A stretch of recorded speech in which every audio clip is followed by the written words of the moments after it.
Mesdames et messieurs, bonjour et bienvenue pour cette nouvelle édition de Indice pour ce jeudi, le 17 octobre 2024. Je suis aujourd'hui à la place de mon collègue Hani Farag. On commence tout de suite avec cette information. L'Égypte et l'Arabie Saoudite ont salué dans un communiqué conjoint les résultats positifs de la visite du prince héritier saoudien Mohammed Ben Salman au Caire. Le communiqué a indiqué que ces résultats avaient contribué à l'élargissement de la coopération mutuelle et au développement des relations bilatérales. Les deux côtés ont fait état de la signature d'un accord sur la fondation d'un haut conseil de coordination égypto-saoudien présidé par le chef de l'État Abdel Fattah el-Sisi et le prince héritier saoudien Mohammed Ben Salman. Le communiqué a ajouté que ce haut conseil sera une plateforme efficace en vue de renforcer les relations entre les deux pays et les relancer vers des horizons plus larges, et ce afin de réaliser les intérêts conjoints. Et le chef du gouvernement, Dr Moustapha Madbouli, a tenu ce mercredi une conférence de presse à l'issue de la réunion hebdomadaire du Conseil des ministres tenue à la nouvelle capitale administrative. Le Premier ministre a passé en revue lors de cette conférence de presse les derniers développements des projets nationaux en cours de construction à travers le pays. Dr Madbouli a annoncé que la première phase du projet de connexion électrique entre l'Égypte et l'Arabie Saoudite sera terminée en juin 2025. Il a assuré que l'Égypte œuvrait en vue d'ouvrir de nouveaux horizons aux investissements étrangers durant la prochaine phase. Et en ce qui concerne les crises régionales, Dr Madbouli a affirmé que le peuple doit s'unir pour faire face aux défis actuels et préserver la paix et la stabilité. Dr Madbouli a réitéré que le gouvernement est prêt à n'importe quel scénario de l'escalade en cours dans la région et prendra toutes les mesures pour faire face à ces répercussions.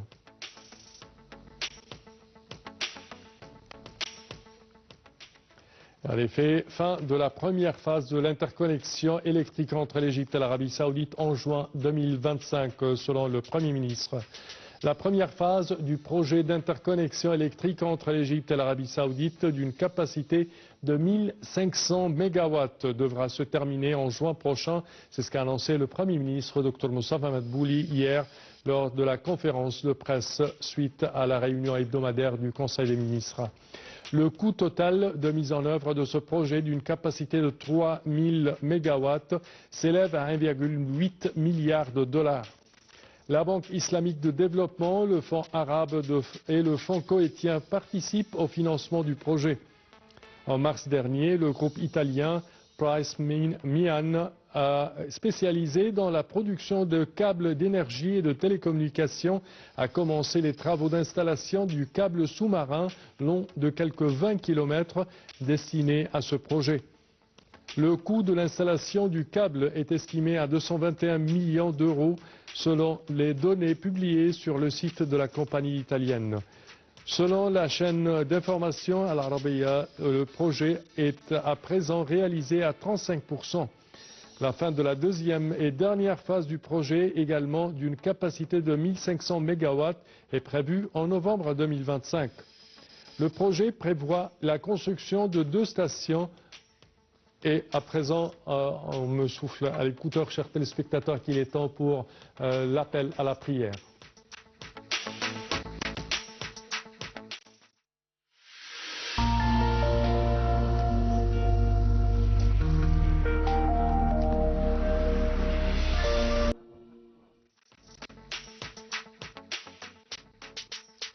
De retour, chers téléspectateurs, avec notre information concernant la fin de la première phase de l'interconnexion électrique entre l'Égypte et l'Arabie Saoudite en juin 2025, selon le Premier ministre.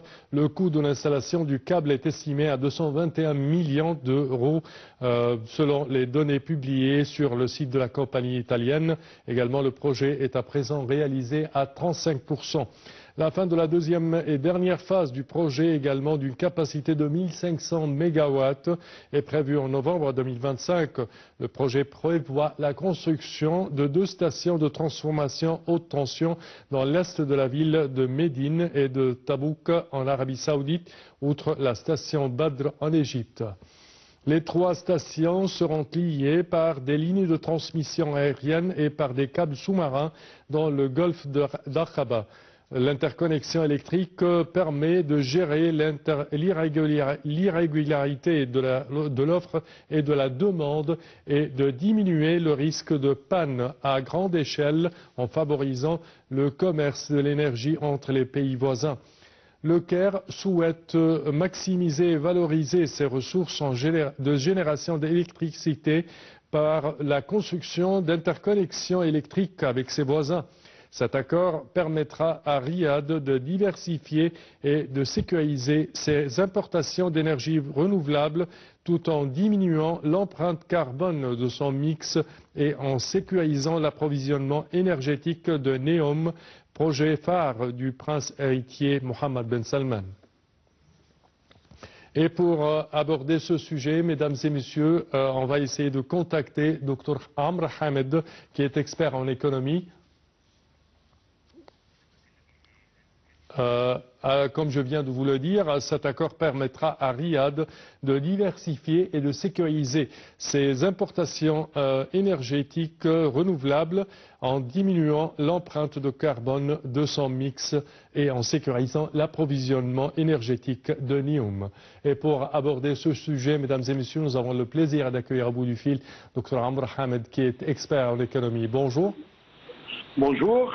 Alors, premièrement, concernant cette visite du prince héritier saoudien en Égypte, plusieurs accords ont été signés, même un accord d'un prêt ou d'une injection de 15 milliards de dollars d'investissement saoudien en Égypte. Comment voyez-vous ces pas et également leur effet sur l'économie égyptienne? Ce qui est très important, c'est l'inauguration du Conseil suprême de coordination saoudienne-égyptien, ce qu'on appelle la Saudi Egyptian Coordination Council. Oui. Et c'est plus ou moins un mécanisme créé pour renforcer les relations bilatérales entre les deux pays. Surtout qu'il est présidé par les deux leaders, le président Abdel Fattah el-Sisi et également le prince héritier saoudien Mohammed Ben Salman. Ce qui donne un rôle très spécial pour ce conseil. Oui. Il s'agit d'une plateforme de coordination et de coopération stratégique dans divers domaines, notamment bien sûr la sécurité, l'économie, le commerce, l'énergie et en général les affaires régionales. Si vous voulez qu'on jette la lumière un peu sur les relations économiques entre... Certes, oui, certainement, entre l'Égypte et l'Arabie saoudite. Exactement. On peut commencer premièrement par noter que l'Arabie saoudite est, de point de vue économique, c'est le pouvoir numéro 4 pour l'Égypte, après bien sûr l'Amérique, la Chine, l'Union européenne, ensemble, tout. Et puis numéro 4 vient l'Arabie saoudite, de point de vue importance économique et commerciale pour l'Égypte. En tant qu'échange commercial entre les deux pays, ou entre l'Égypte et d'autres pays. Exactement. Et aussi relations économiques, parce que pas seulement de point de vue microéconomique, commerce, non, mais aussi de point de vue macroéconomique, des relations économiques entre les pays. Ça, c'est très important de noter. Mais si on va regarder de point de vue région, le Moyen-Orient ou bien même les pays arabes en total, l'Arabie saoudite prend le numéro 1 comme importance pour l'Égypte.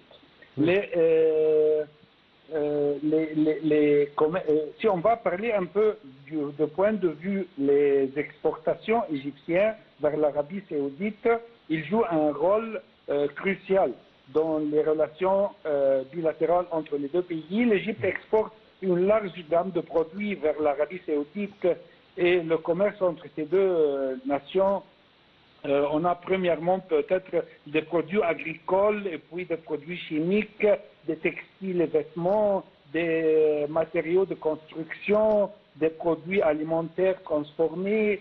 Et si vous voulez regarder de l'autre les importations de l'Arabie Saoudite vers l'Égypte, alors on parle premièrement bien sûr des produits pétroliers et gaz naturel. Oui. Ça doit être suivi par des produits chimiques, des matériaux de construction, des produits alimentaires comme les produits alimentaires transformés, comme les produits laitiers par exemple, oui, et les dattes. Et oui. puis il y a aussi des produits industriels et manufacturés. Ça, de point de vue export et import. Ok, parfait. Entre les deux pays. On peut aussi, si vous voulez, parler d'une autre échelle qui est très importante, c'est les Égyptiens qui travaillent à l'Arabie Saoudite. Certainement. Ça, c'est très important, bien sûr, parce que les Égyptiens qui travaillent à l'étranger constituent une part très importante de la main-d'œuvre étrangère en Arabie Saoudite depuis depuis des dizaines et des dizaines et des dizaines d'années, bien sûr. Oui. Il y a à peu près 3 millions d'Égyptiens qui travaillent à l'Arabie Saoudite et ça représente le numéro 1 vis-à-vis tous les pays du monde. Oui. Et les travailleurs égyptiens en Arabie Saoudite envoient également des transferts de fonds significatifs Oui. en Égypte, qui est très important pour l'économie égyptienne et qui constitue aussi une source importante de devises étrangères pour l'économie égyptienne. Comme je viens de dire, on parle d'à peu près 3 millions d'Égyptiens résidant et travaillant en Arabie Saoudite. Oui. Oui. Également, quand on parle de cette alliance économique entre l'Égypte et l'Arabie Saoudite, on parle de plusieurs alliances égyptiennes que l'Arabie Saoudite peut bénéficier de. Par exemple, elle peut bénéficier de l'Égypte comme une porte pour l'Afrique. Également, d'autres accords que l'Égypte a déjà entrepris avec la Grèce et Chypre. Également, l'Égypte fait partie des BRICS comme l'Arabie Saoudite. Plein de, je dirais, d'atouts pour l'Égypte en tant qu'investissement, n'est-ce pas? Bien sûr, ça parce que le rôle de l'Égypte au centre du monde entre trois des plus importants continents, entre l'Europe, l'Afrique et l'Asie, bien sûr aussi, oui. Donne l'Égypte, si vous voulez, une force pour, je ne peux pas dire, pour jouer le rôle pivote pour le commerce entre ces trois pays. Oui. Et notamment les relations avec l'Arabie Saoudite vont donner plus de force pour le rôle de l'Égypte. Et ici, on doit parler un petit peu du projet NEOM oui. En Arabie Saoudite. Parce que le projet NEOM, c'est comme peut-être, c'est un méga projet qui va être construit au nord-ouest de l'Arabie Saoudite oui. vers l'Égypte, la direction de l'Égypte. Et on peut pas, ça sera un des plus grands projets du monde et qui a une vision vers l'année 2030 et le plan stratégique du royaume visant à diversifier l'économie et réduire sa dépendance au pétrole et transformer les pays en un hub technologique, touristique, économique de premier plan au centre aussi du Moyen-Orient avec la dépendance plus ou moins sur les relations avec l'Égypte, parce que NEOM, si vous voulez, la location même de NEOM n'est pas très loin de l'Égypte. Oui, donnant sur le golfe de Aqaba. Le golfe de Aqaba, exactement. Et ce qui est très important, c'est un autre projet, le projet du pont qui va être, qui doit relier l'Égypte avec l'Arabie Saoudite. Et il y aura, si vous prenez le pont de l'ouest vers l'est, alors, premièrement, il sera très, très proche de Ras Jamila à Sinaï, qui est un autre projet, un autre méga projet qui dépendent sur les investissements saoudiens. Et puis, ça, c'est le premier base. Et puis, l'île de Tiran, et puis l'île de Sanafer, et puis l'Arabie saoudite. Ça, c'est la direction du pont qui va relier Sharm el-Sheikh, si vous voulez, avec Neom. Oui. Et ça va donner pouvoir pour l'Arabie saoudite de jouer un rôle très important pour les relations entre l'Asie, l'Afrique et aussi l'Europe. Parfait, Dr Amr Hamed, nous tenons à vous remercier énormément de vos explications. Merci à vous. Chers téléspectateurs, une dernière information. Accord pour injecter 15 milliards de dollars d'investissements saoudiens en Égypte. L'Arabie saoudite et l'Égypte ont signé mardi un accord de promotion et de protection des investissements mutuels en marge d'une visite au Caire du prince héritier saoudien Mohammed Ben Salman. Lors de cette visite, les deux parties ont signé un accord pour la création d'un Conseil suprême de coordination égypto-saoudienne, co-présidé par le président Abdel Fattah el-Sisi et le prince héritier saoudien Mohammed Ben Salman.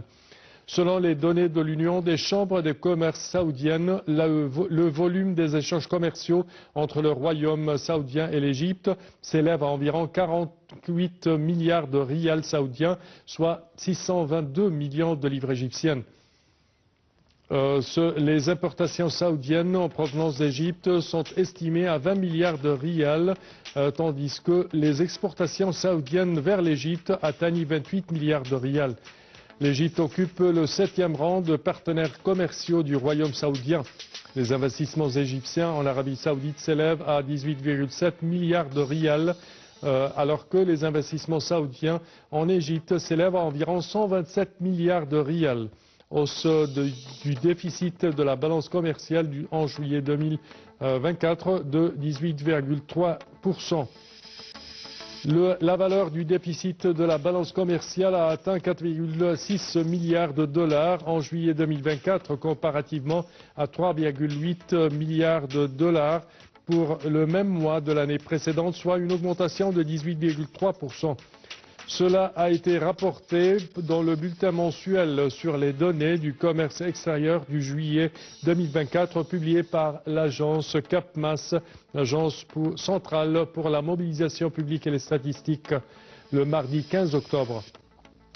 Les exportations sont parmi les indicateurs les plus importants, leur valeur ayant augmenté de 10,7%, atteignant 3,54 milliards de dollars en juillet 2024, contre 3,20 milliards de dollars pour le même mois de l'année précédente, en raison de la valeur élevée des exportations de certains produits, dont les produits pétroliers et les produits alimentaires, les vêtements préfabriqués et les matières plastiques.